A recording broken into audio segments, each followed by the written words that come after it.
The Select Data button that appears on the Chart Tools Design tab in the ribbon is a very important button, as we're starting to gather by now. If I click this button, for example, this is where I was able to switch the rows and columns. I was able to establish the chart data range, and I was able to edit the legend entries.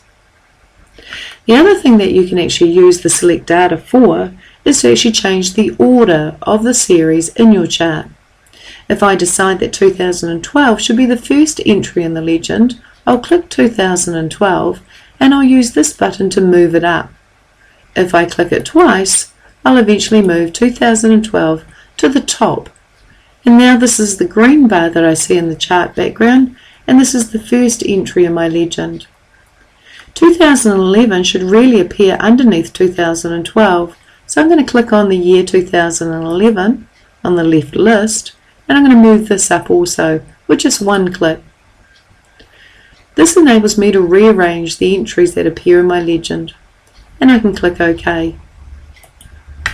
My series order is now reflected with the most recent year down to the oldest year in my chart.